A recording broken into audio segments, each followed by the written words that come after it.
আসসালামু আলাইকুম। আজকে একদম সহজে 9টি কিচেন টিপস তোমাদের মাঝে শেয়ার করব। আশা করি এই কিচেন টিপসগুলো তোমাদের অনেক উপকারে আসবে, তাহলে তোমরা ভিডিওটা দেখতে থাকো।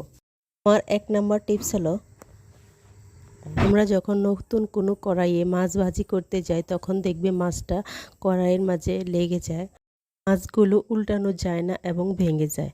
তো তোমরা যদি নতুন কড়াইয়ে প্রথমে তেল দিয়ে সেই তেলটাকে একটু বেশি করে গরম করে নাও এবং তেলটা কড়াইয়ের গায়ে ভালো করে লাগিয়ে তারপর যখন মাছ ভাজি করবে দেখবে একটা মাছ ভাজিও ভেঙে যাবে না, সহজে উল্টানো যাবে। এবং কড়াইয়ে মাছটা দেওয়ার পরে উপর থেকে একটু করে লবণ ছিটিয়ে দিবে, দেখবে তারপরে একটা মাছ ভাজিও তোমাদের লেগে যাবে না।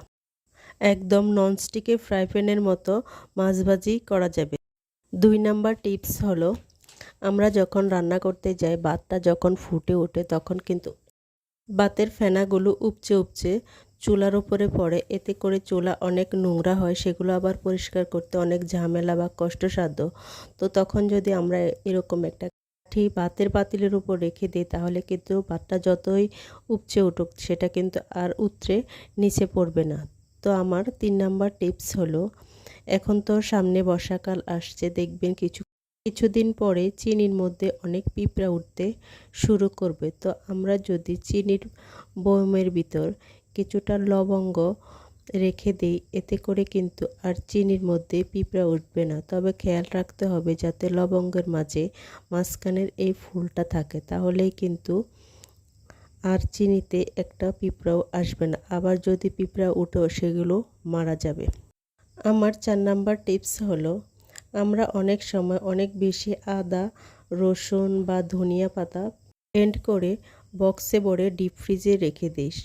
একসাথে থাকার ফলে সেগুলো আমরা সহজে নিতে পারি না। তো আমরা যদি এরকম ফ্রিজের সাথে দেওয়া বরফের কেসে করে প্রথমে ডিপ ফ্রিজে রেখে সেগুলোকে শক্ত করে তারপর যদি আমরা বক্সে ভরে রাখি তাহলে কিন্তু যে কোনো সময় যতটুকু খুশি ততটুকু বের করে তরকারিতে দেওয়া যায়। তো আমার 5 নাম্বার টিপস হলো, আমরা যখন একসাথে অনেকগুলো পেঁয়াজ কাটতে যাই তখন কিন্তু সেই পেঁয়াজের শীষের কারণে আমাদের চোখে জ্বালা পোড়া হয়। বেশিরভাগ সময় দেশি পেঁয়াজ হলে এই অবস্থা হয় এবং আমরা পেঁয়াজ কাটতে আমাদের অনেক কষ্ট হয়। তো আমরা যদি একটা পেঁয়াজকে এভাবে ছিলে বটির আগায় এভাবে গেঁথে দিয়ে তারপর পেঁয়াজগুলো কাটি তাহলে কিন্তু চোখ এত বেশি জ্বালা পোড়া করে না। আর পেঁয়াজ কাটার সময় নিঃশ্বাসটা যদি একটু কম ফেলা যায় বা যতটা নিঃশ্বাস কম নেওয়া যায় তাহলে কিন্তু পেঁয়াজ কাটতে চোখ জ্বালা পোড়া করে না। তো আমার 6 নাম্বার টিপস হলো, আমরা যখন পেঁয়াজ কাটতে যাই তখন সেই পেঁয়াজের খোসাগুলো নিচে এদিকে ওদিকে ছড়িয়ে থাকে, সেগুলো দেখতে ভালো লাগে না। তো আমরা যদি পেঁয়াজের খোসাগুলো কাটার সময় একটু পানিতে ভিজিয়ে রাখি বা অন্য যে কোনো খোসা আলু বা তরকারির খোসা যদি আমরা পানিতে এরকম চুবিয়ে রাখি, চা রান্নার পরে চায়ের পাতা সেগুলো যদি এরকম পানিতে ভিজিয়ে সেগুলোকে ফেলে না দিয়ে আমরা গাছের গোড়ায় বা ফুলের টবে দেয় তাহলে কিন্তু গাছ অনেক ভালো থাকে এবং গাছে অনেক ফুল ফল ধরে। তো আমার 7 নাম্বার টিপস হলো, আটা বা ময়দা বেশি দিন ঘরে থাকলে আটা বা ময়দার মধ্যে একটা পোকা হয়, সেটা কিন্তু অনেক বিশ্রী লাগে। তো আমরা যদি এর ভিতর 3-4টা শুকনা মরিচ ঢুকিয়ে রাখি তাহলে কিন্তু আর একটাও পোকা হবে না এবং পোকা হলেও সেগুলো তাড়াতাড়ি মারা যাবে এবং শেষে চেলে নিলে আবার ফ্রেশ আটা হয়ে যাবে। তো আমার 8 নাম্বার টিপস হলো, অনেক দিন ধরে দুধের গুঁড়ি ঘরে থাকার ফলে দুধের গুঁড়ির মধ্যে এক ধরনের পোকা হয়।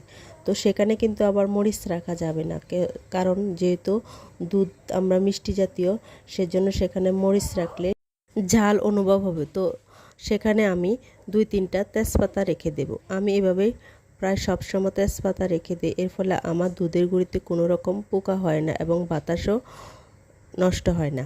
তো আমার 9 নাম্বার টিপস হলো, অনেক নতুন আপুরা আছো যারা তোমরা ভাতের মার জড়াতে পারো না, তারা যদি এরকম একটা চালনিতে রান্না করা ভাত ঢেলে দাও তাহলে কিন্তু খুব সহজে মার ঝরে যাবে।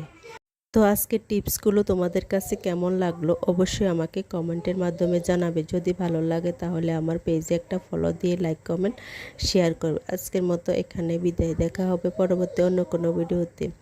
আল্লাহ হাফেজ।